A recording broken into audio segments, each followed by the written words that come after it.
Okay. Okay, so this comes from the Token Metrics forum. Just go to forum.tokenmetrics.com to join to ask your questions prior to the show. So this comes from Srikanth.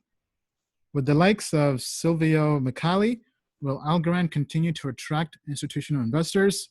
Their pure proof-of-stake consensus protocol, coupled with the verifiable random function, VRF, takes the blockchain trilemma head-on, solving for scalability, security, and decentralization through a unique set of features that appeals to enterprise and app developers alike.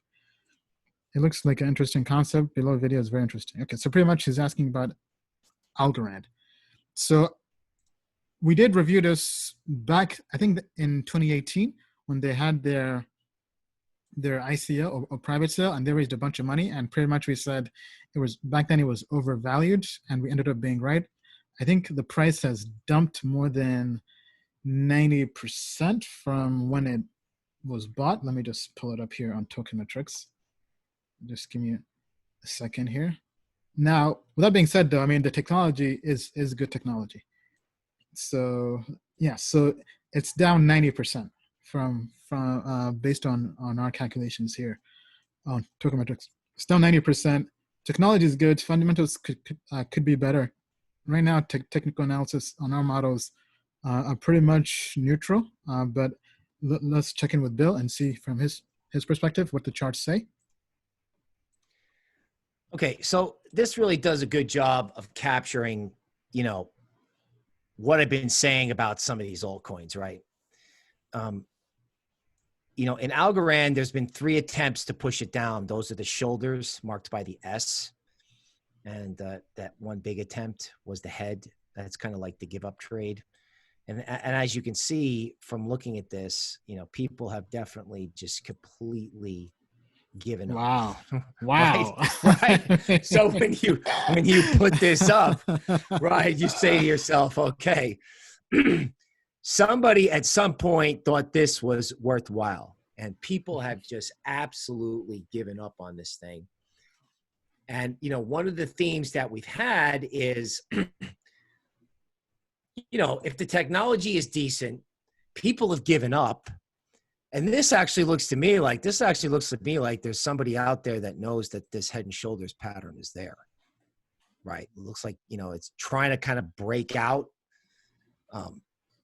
You know, it's trying to confirm that the head and shoulders pattern is true. But again, you know, I know we sound like a commercial for our own product, and we're not really ashamed to do that. But like from a chart point of view, it really is paying to do your homework, right? So, I mean, if something's down 90% and the chart's decent and alts are rallying, well, you know, duh, let's go. And the tech is good. And the tech is good, right? Yeah. So, I mean, this is why Ian built the platform. Now to kind of add on to that. So right now, look, based on Token Metrics, we think it's undervalued based on its market cap, right? Its market cap is 47. Now we rank it as 32. So it's definitely not in the top 20 top 20 Token Metrics ranks right now. However, there's definitely it's definitely undervalued at the moment, right? There's definitely a chance for it to hop 15 spots in terms of market cap, just based on where it is right now, because the technology, once again, is good. Let me just double check, see how it fares. So from a technology standpoint, we would place it probably in the top 25 based purely on technology. Where it's been lacking has mainly been the fundamentals. And I think once the TA changes to being very bullish, this will bring Algorand to possibly top 25, maybe even top 20 Token Metrics rank, meaning that it would definitely be even more undervalued based on where it is today. All right, with that being said, are you bullish or bearish on Algorand? Tell us down below. Were you also an early investor who possibly has been holding for a while? Definitely tell us down below in the comments below.